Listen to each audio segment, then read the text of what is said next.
முதுகொன்றை பத்தி ஆக்கினே நித்தம் எத்துவிற்கு உய்தல் செல்வமே. செல்வம் எப்படி வருதான்? நித்தமா ஒரு பேரை சொன்னோம்னா வீரோட நிறைஞ்சிடும். வீட்டில் அனுபவிக்கணும். அதை சுவாமியை நித்தமும் கும்பிடணும். அவரை நித்தமும் விடாமல் கும்பிட்டோம்னா செல்வம் வந்துடும்ன்றாரு முதுகுன்றில். அடியன்னு சொல்லலாமா? ஞான சம்பந்தர் சுவாமிகள் சொல்றாங்க.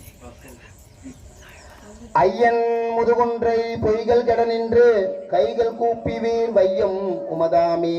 பொய் இருக்கக்கூடாது சுவாமிக்கு. இதில் கும்பிடும் போது பொய் இல்லாம கும்பிடணுமா? வையம் உமதாமே. ஈசன் முதுகொன்றை நேசமாகி நீர் வாச மலர்த்தூவ பாச வினை போமே. யார் முதுகுன்றை பணிவார் அவர் கண்டீர் பிணியாயின கெட்டு தணிவார் உலகிலே. மெய்யார் முதுகுன்றில் ஐயா என வல்லார் பொய்யாதவர்க்கு செய்யாள் அணியாளே. விடையான் முதுகுன்றை இடையாது ஏத்துவார் படையாயின சூழ உடையார் உலகமே. 10 தலையேனை கத்து விரல் ஒன்றும் அத்தன் முதுகுன்றை வைத்து பணிமினே. இருவர் அறியாத ஒருவன் முதுகுன்றை உருகி நினைவார்கள் பெருகி நிகழ்வாரே. தீராரமணரும் சேரும் வகையிலான் நேரில் முதுகுன்றை நீர் நின்று உலகமே. நின்று முதுகுன்றை நின்று சம்பந்தன் ஒன்றும் உரைய வல்லார் என்றும் உயர்வாரே. என்றும் உயர்வாரே. நன்றுடையானை தீயதில்லானை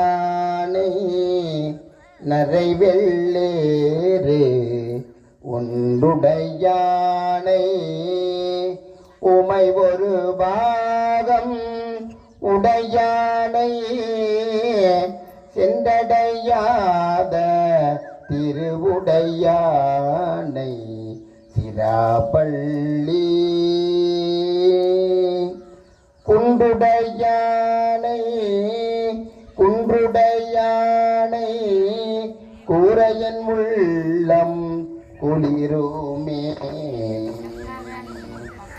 கூரையன் உள்ளம் குளிருமே.